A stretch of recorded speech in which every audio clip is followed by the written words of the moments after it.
En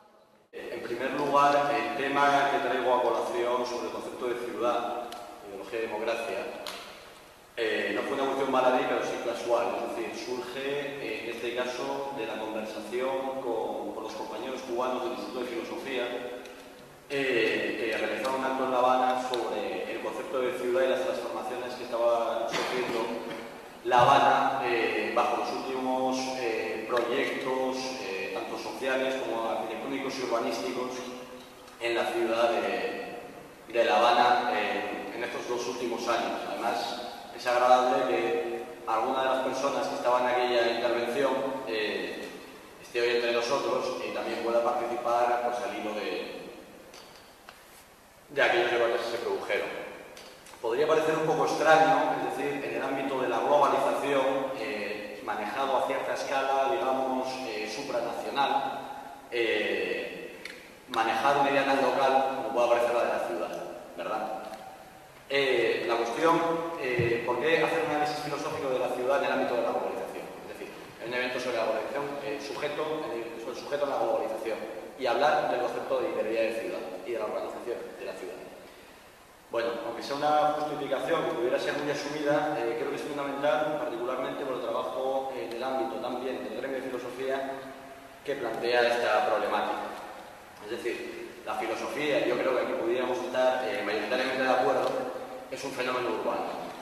Es un fenómeno urbano tendríamos que ver en este caso, los ejemplos serían pues, Mileto, Éfeso o la misma Atenas.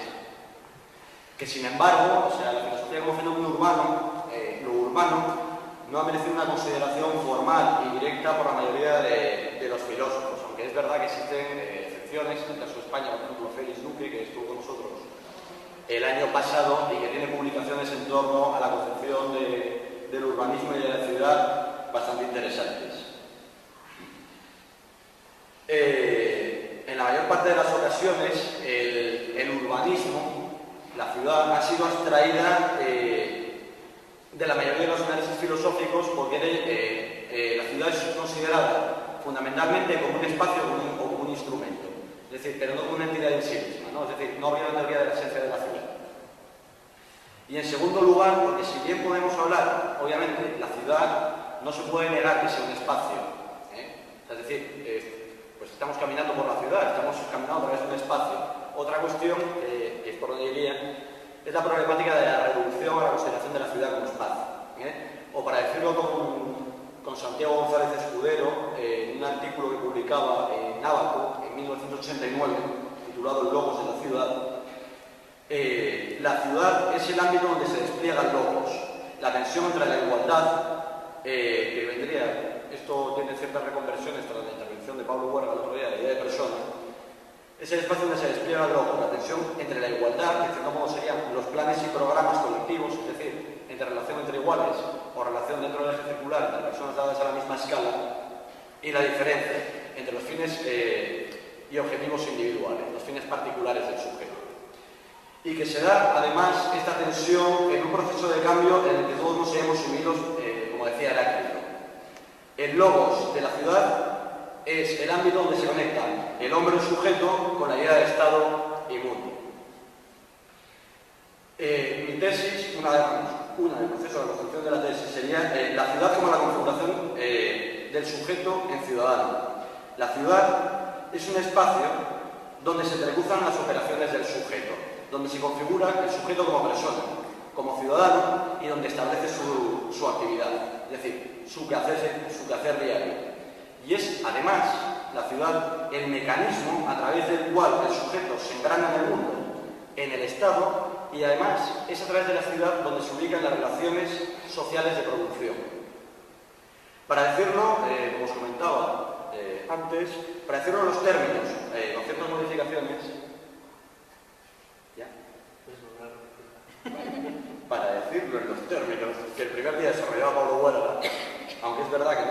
estrictamente así y parte de ser una interpretación mía de la propuesta de Pablo de la idea de persona, la ciudad sería la base objetiva a través de la cual el sujeto se convierte en ciudadano. Porque además en esto no tengo claro el uso que Pablo Huerga hacía, tanto particularmente del libro del fin de la educación, de la idea de persona. Es decir, me parece que le falta el correlato real. Creo que, a mi juicio, y no es una pena que no tenemos la posibilidad de discutirlo, sería más correcta la idea de ciudadano tal como lo estaba utilizando en el texto Pablo Huerga. Es decir, le ubican un espacio y le ubican las relaciones.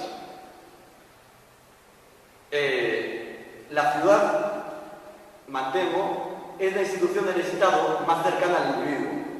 El ciudadano percibe al Estado a través de la ciudad, al menos hasta los años 90, hasta principios de los años 90. La ciudad es el ajuste, el logos de la ciudad, como decía Escudero, entre los fines particulares del individuo y los planes y programas colectivos, es decir, el Estado, en las cuales el sujeto tiene que articularse. Para aventurar, como decía, una concreción sobre la propuesta sugerente de Pablo, pero que creo que tal como lo planteaba quedaba coja si no se le daba una concreción. La ciudad es la institución a través de la cual el individuo se hace ciudadano, entendiendo lo dicho rápido y mal, al individuo como ese sujeto con fines particulares y al ciudadano como el sujeto ya articulado socialmente. Lo que estaríamos intentando proponer aquí sería el ensayo de una investigación de teoría ciudadana, porque yo aquí lo estoy planteando, y esa es mi intención, es plantear una problemática. Es la constitución de una teoría filosófica de la ciudad. Es verdad que Bueno intenta desarrollar una teoría general de la ciudad, en el mismo ábaco que citaba antes, pero que sin embargo Bueno no lo ha desarrollado, es decir, plantea unas líneas generales bastante interesantes sobre el origen y constitución de la ciudad, pero no se ha desarrollado. Y entonces queda limitado a un estudio sobre todo de las ciudades antiguas, pero no da cuenta de las configuraciones de las ciudades y de las operaciones que se establecen dentro de ellas. La cuestión es que cualquier teoría de la ciudad tiene que ser una teoría filosófica, porque una teoría de la ciudad de carácter teológico, como la ciudad de Dios, o una teoría general de carácter científico-técnico, como sería la teoría sistemática de la ciudad, esto es lo que señala Bueno, serían teorías de índole acrítico.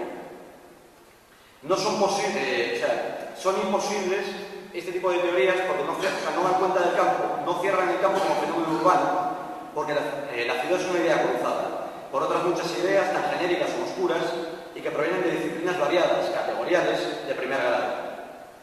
Desde una perspectiva marxista, tendríamos que señalar que se ha dado cierto desplazamiento desde un socialismo utópico a un utopismo marxista.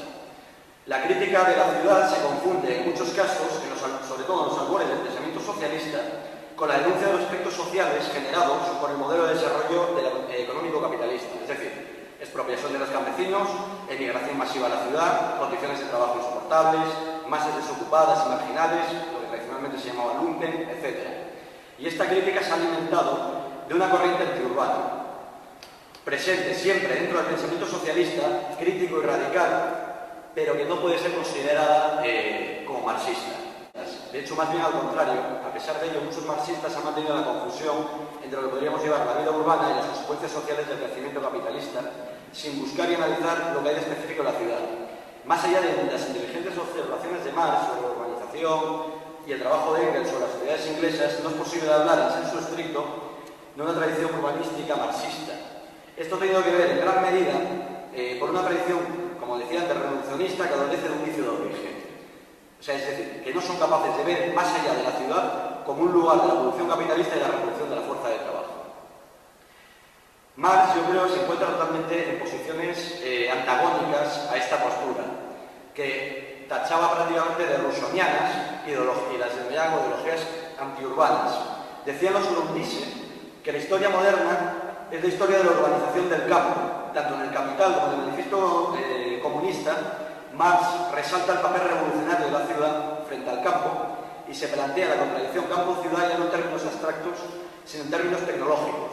La lógica desenfrenada del capitalismo degrada la articulación industria-ciudad y hace necesario un planteamiento global del territorio que supere la antinomia campo-ciudad por la vía de la organización integral del territorio frente a las posiciones románticas y de la exaltación de la vida campesina.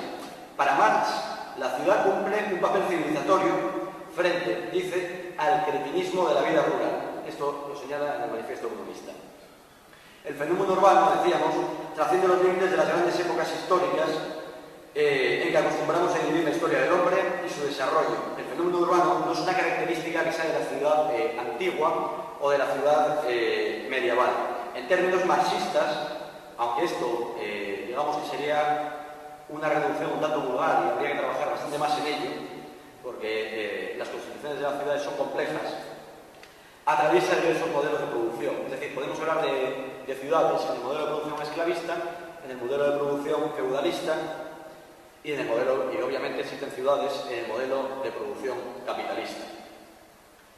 Más allá de estas cuestiones, que serían fundamentales para entender cierto enfoque que estamos planteando como propuesta para el desarrollo de un trabajo, aquí intento plantear un poco el análisis materialista de la ciudad en una fase determinada de la modificación del modelo de producción capitalista.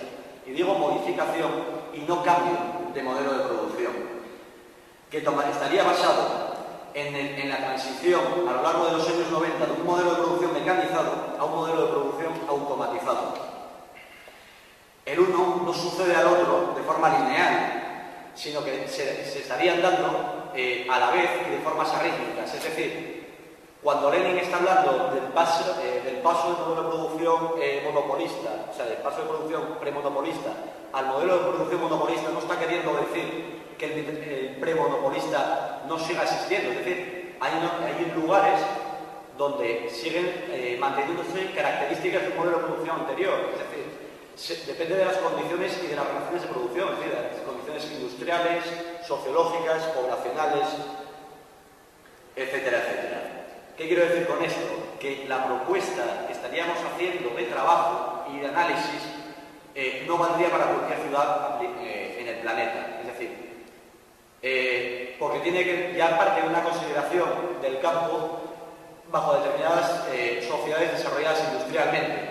Pero, por ejemplo, probablemente fuera muy discutible que este análisis de la ciudad y probablemente la propia concepción de la ciudad, como la estamos manejando, fuera aplicable en Somalia. Entonces, hay que entenderla dentro de determinadas características del capitalismo. En este caso, por ejemplo, en Europa y determinados países de América Latina, pues Europa del Este, China, Japón, etcétera, etcétera. La cuestión aquí, al igual de lo que venía diciendo con la filosofía, que es un fenómeno urbano, no nos es posible enajenar el concepto de democracia del de la ciudad, ni tampoco el de filosofía se puede enajenar del concepto de democracia. En tanto que la ciudad, como decíamos, es una institución fundamental del Estado, bajo la que el capitalismo es la institución fundamental del Estado, independientemente de su escala. Es decir, en este caso, Atenas es una ciudad-estado. Por eso quiero decir, independientemente de que formen parte atributiva de una escala superior o sean una unidad en sí mismo. Como apuntaba Pablo en un artículo de la revista Abaco hace años, Ciudad y Globalización, una ciudad sería más o menos democrática según su capacidad para incorporar las operaciones del individuo, para articular, trayendo a colación el otro día, los fines particulares en el proyecto colectivo, en la eficacia o la capacidad de la ciudad como institución de transformar al individuo en ciudadano. Es decir, una ciudad sería más o menos democrático, a pesar de la simplificación que esto supone por la imposibilidad de desarrollar más esto,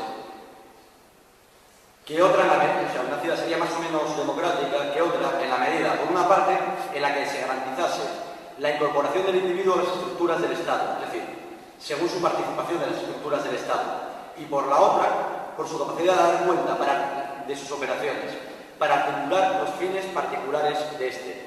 Una ciudad, dicho vulgarmente, sería más democrática que otra cuanto más puedas hacer en ella.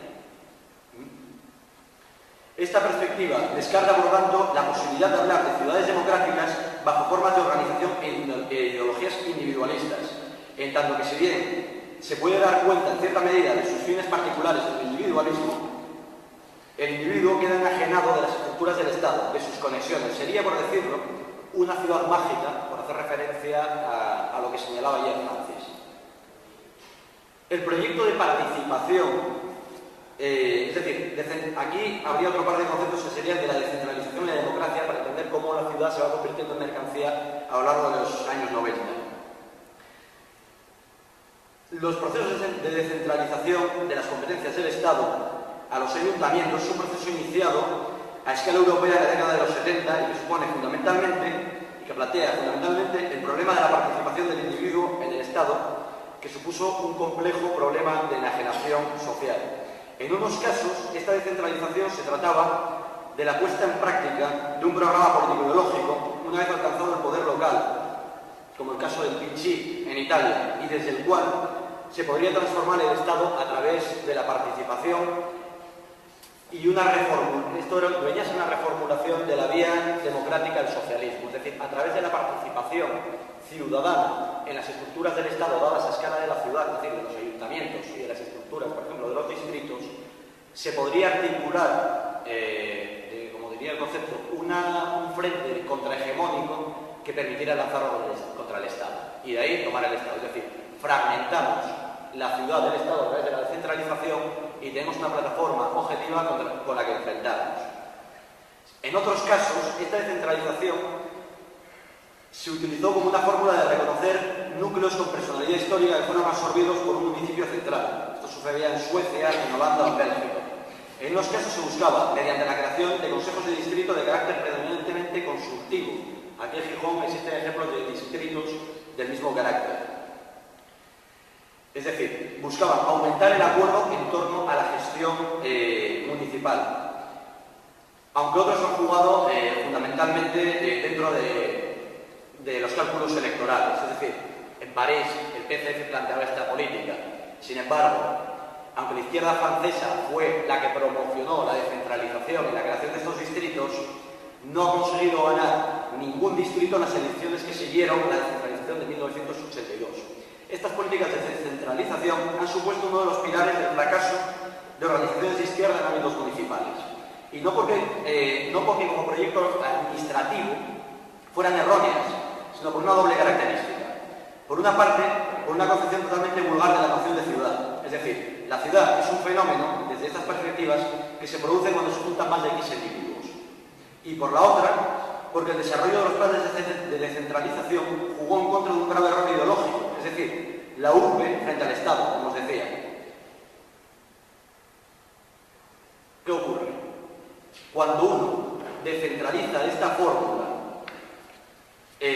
la ciudad lo que pierde es la gestión de los planes y programas de la ciudad. Y eso provoca la pérdida de posiciones para dirigir una política global o nacional, en este caso, de la ciudad por parte de organizaciones políticas. La perspectiva de la ciudad en la política moderna, en sociedades fuertemente industrializadas, que tenga como objetivo una transformación política del Estado, debe fundamentarse en la teoría de la ciudad como esquema de articulación del sujeto revolucionario. Es decir, el uso de la ciudad como catalizador de la participación de los sujetos en esa transformación si no se quiere caer en el idealismo y el voluntarismo. Dicho de otro modo, la ausencia de una concepción materialista de la ciudad ha llevado a la izquierda europea a caer en el espontaneísmo y en la ideología de la conciencia, como si a base de discutir dónde ubicamos las farolas del barrio, a través de la autoconcienciación fuese a transformarse la forma de Estado. Es decir, uno de los principales analistas en este momento e impulsores de la descentralización del Estado, responsable, por ejemplo, del Plan Barcelona, es Jordi Borja. Y sin embargo, Jordi Borja reconoce que los planteamientos que estaba desarrollando en Barcelona no fueron por los lugares por los que él habría querido que procediese. La cuestión es cómo se constituye el nuevo concepto de ciudad en el proceso de globalización. Es decir, como señalábamos ayer y se viene discutiendo estos días, la globalización es un fenómeno constituido a través de procesos convergentes que se cruzan, ¿no? Yo planteo que el fruto de esta convergencia es fundamentalmente tres procesos constitutivos de la globalización. Por una parte, un proceso de deslocalización industrial de los años 90, entendiendo la deslocalización como el desplazamiento internacional de actividades productivas de un país a otro, Según Krugman o Baldwin, la deslocalización vendría unida al proceso de globalización por la apertura, particularmente por la apertura y por un desarrollo tecnológico y por la homologación para la apertura a los mercados de las naciones, la apertura a los mercados a nivel internacional, por el desarrollo tecnológico y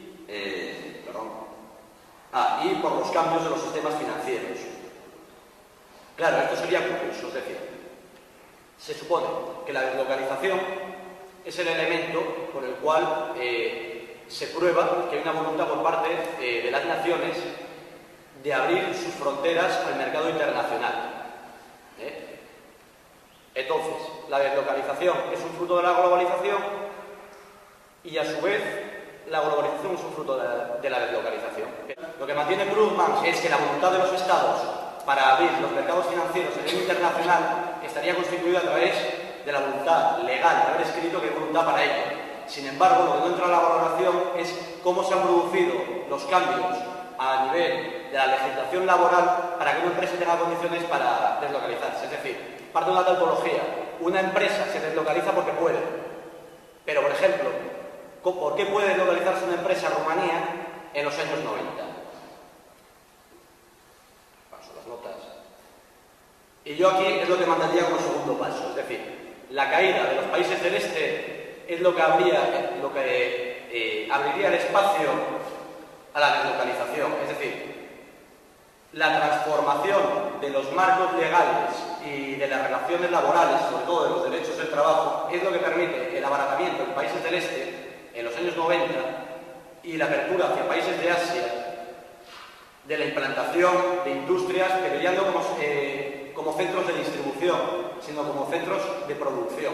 Justamente porque, aunque se habían iniciado en los años 70 un proceso de deslocalización fundamentado, como decía, en la distribución, reconocen que hasta los años 90 no es cuando se puede empezar a hacer uso de los marcos legales de tales estados. Después, muy sobrado. Vale. Sí. Bueno, tendría que ver por qué en este caso la deslocalización cumpliría una función, a mi juicio, fundamental con otros factores para la transformación de la ciudad en mercancía. Es decir, la ciudad, en este caso, cuando se mercantiliza, es a través de la terciarización de los sectores. Es decir, la ciudad solo puede ser transformada en mercancía en el momento en el cual es vaciada como eje productivo. Es decir, en el caso en el que se empiezan a deslocalizar del Estado o de las ciudades grandes centros de producción, porque las ciudades, tradicionalmente, hasta los años 90, tenían que ver, eran en cierto modo una organización basada en el reflejo de las relaciones de producción, es decir, grandes barriadas constituidas particularmente como barriadas residenciales para trabajadores. En Gijón, por ejemplo, el caso del Nuevo Gijón o la Diada. Sin embargo, en los años 90, la terciarización de la ciudad permite la introducción, además de un proyecto que sería el marketing de ciudades y que en estos momentos estaréis viendo acompañado de la ley de grandes ciudades. Es decir, cuando se crean grandes proyectos en las ciudades, en Bilbao o Guggenheim, por ejemplo,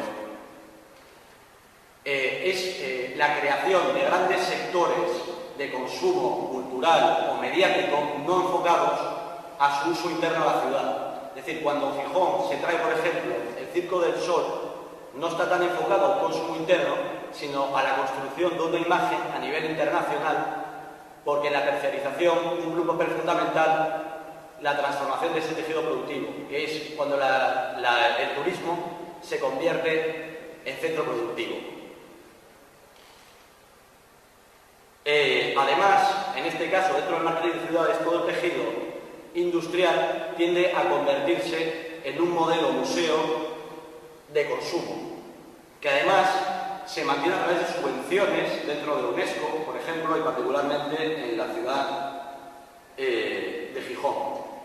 La problemática, en este sentido, de la mercantilización de la idea de ciudad tendría que ver en que se produciría una crisis de personas. Es decir, si la ciudad es el espacio por el cual el ciudadano se ajusta o se articula, la persona o el individuo se articula dentro de las estructuras del Estado.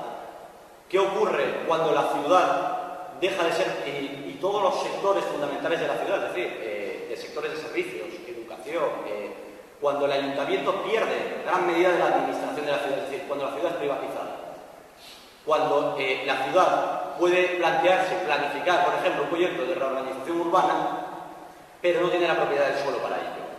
En este caso, es que la articulación del ciudadano ya no pasaría a formar parte de la articulación dentro del proyecto del Estado, sino que el Estado se estaría disolviendo a través de la privatización de la ciudad. Es decir, pasaría de ser la ciudad como el espacio de articulación de la persona en vez de las estructuras del Estado a ser articulado dentro de las estructuras de la empresa privada, que es en este caso la propietaria de la ciudad. Y aquí es justamente donde estaría el problema, que estaría pervirtiendo o perdiendo justamente esa relación entre ciudad y democracia. Es decir, cuando deja de ser dentro de la estructura pública la que pueda hacer cobertura del desarrollo integral del ciudadano y de su cobertura.